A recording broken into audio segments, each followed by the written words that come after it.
Hi, U.S. history students. Mr. Rosenleaf coming at you with week 6 and our video lesson for the week. And we're going to be talking today about the destruction. I called it decimation, but actually it was worse than decimation of the, and I said buffalo or bison. The actual correct term is the bison, the American bison. Buffalo actually refers to kind of what they have in Asia, and even parts of Europe. The American bison is actually a distinct animal, although they share some DNA with what the rest of the world refers to as a buffalo. So just to give you kind of some context here, when Europeans first arrived on North America, the estimate, and obviously nobody was out there taking a head count, but the estimate was that there were approximately 50 million bison on, and they roamed everywhere from this part of the country, so the plains, really into even like areas of Georgia. It was a huge area where this animal roamed, and it was highly plentiful. And then with European settlers coming in, and then America becoming a thing, and all of this, the numbers are going to start to decrease and decrease and decrease and decrease and decrease. So here, if you didn't know what a bison looked like, here are a couple of pictures. So this story that I'm going to tell you, that I'm going to take you through, is about how the U.S. government helped to engineer. Now, this was already happening to a certain extent. The population of the bison was already declining thanks to more and more settlers in the West and more harvesting. But it was not threatened in the way that it will be once this policy begins. And this policy is best summed up in the words of Colonel Richard Irving Dodge, who was an officer in the United States Army. And Dodge said the following: "Kill every buffalo you can. Every buffalo dead is an Indian gone." Yeah, so this was all about control. This was all about limiting the power of indigenous people and their tribes in order to make the plains safe for quote-unquote American settlement. So this is accomplished by a number of things. Number one was plain and simple overhunting of the bison. Just plain and simple.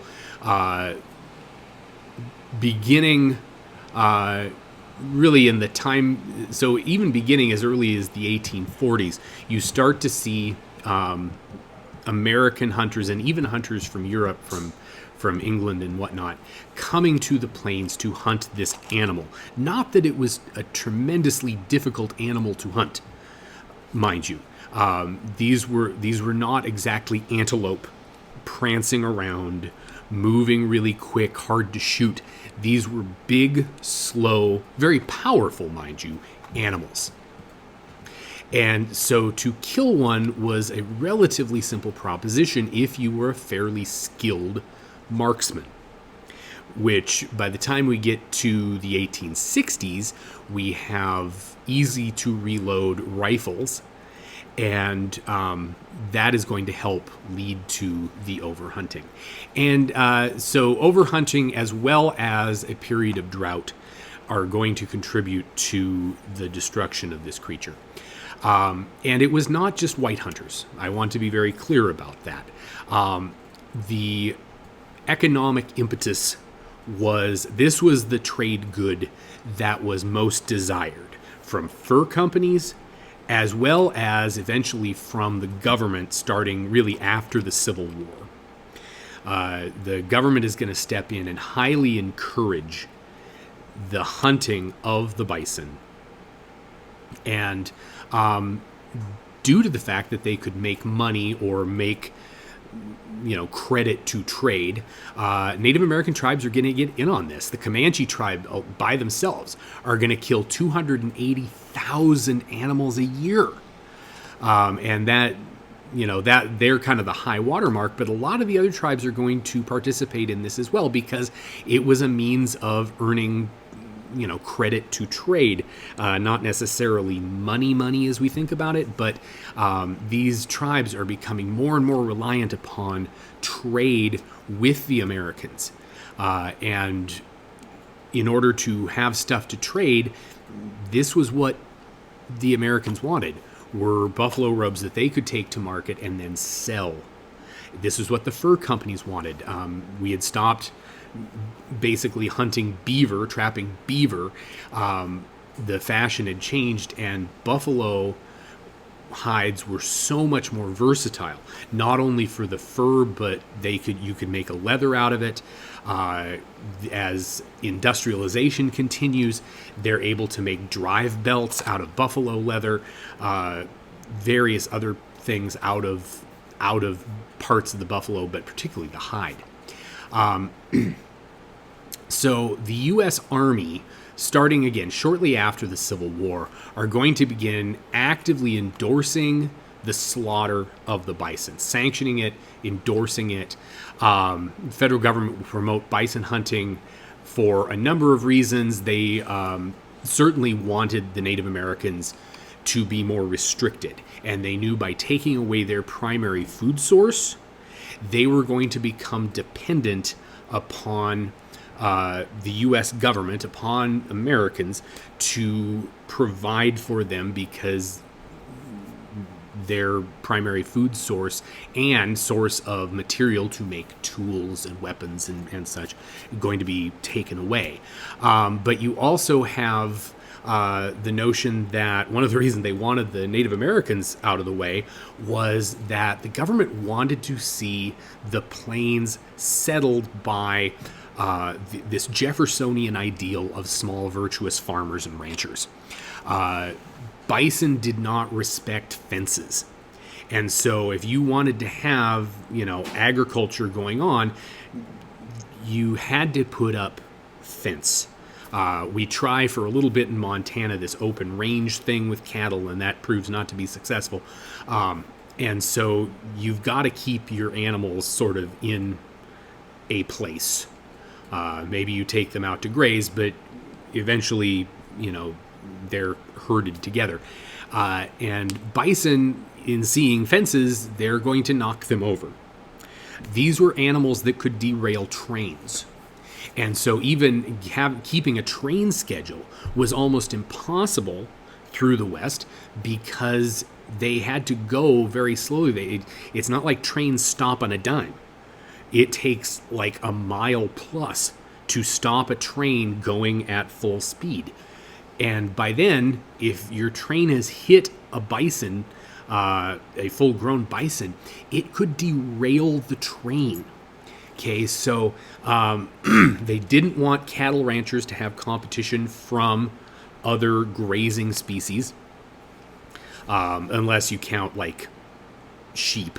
But sheep and cattle are not going to conflict all that much, and the sheep don't need as much space.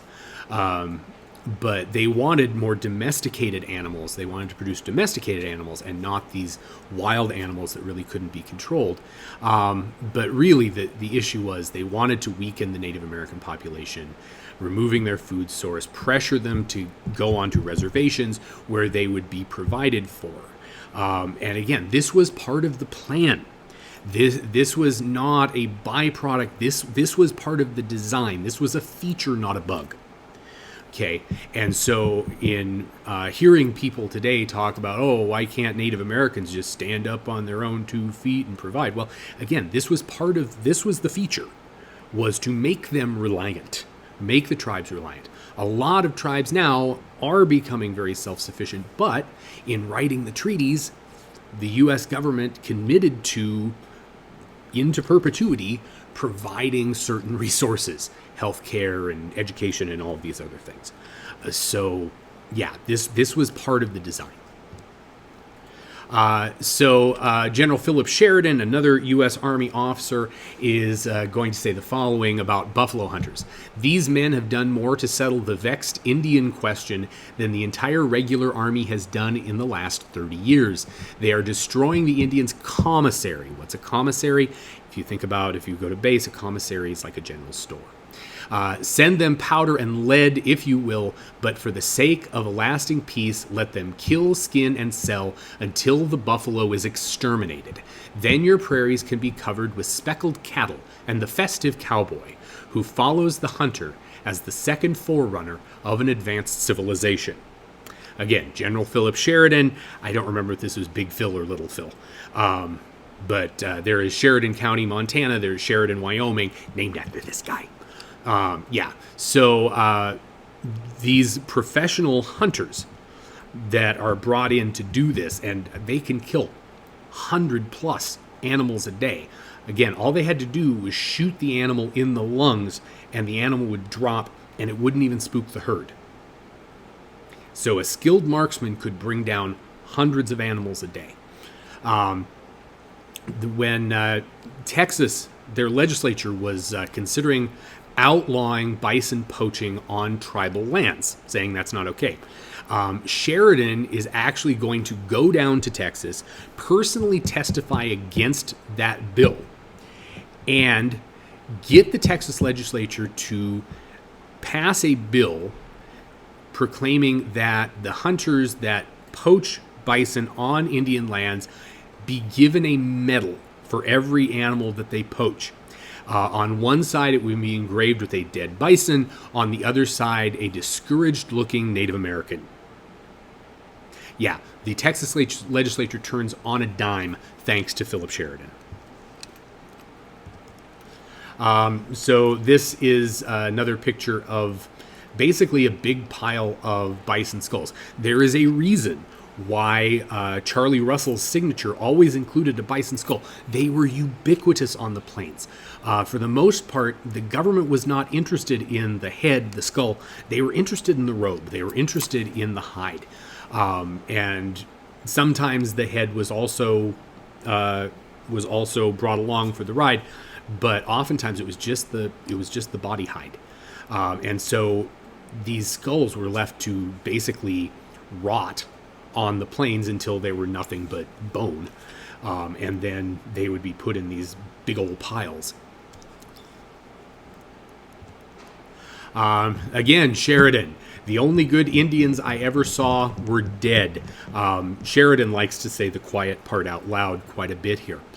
And again, bison skulls. I mean, this just gives you some kind of an indication of the level of destruction here. If you get the opportunity at the Russell Museum in the basement, the last time I was there, and I will admit it's been a couple years, but I think it's still there. There is a whole exhibit dedicated to the destruction of the bison. And you turn a corner in one of the rooms, and it's a forced perspective thing. I mean, the ceiling's not that tall, but it's over your head, and it's a giant picture like the one we saw earlier of like the pyramid of bison skulls. Yeah, it's that picture, or one very much similar to it. And you get this sense of just how immense this destruction was. And again, the thing that they were most interested in, the government was interested in, the fur companies were interested in, they were interested in maybe some of the bones, but overall they were interested in the hides. Here's just giant piles of buffalo hides that would be turned into leather and other goods, made into clothing, made into, like I said, drive belts for factories.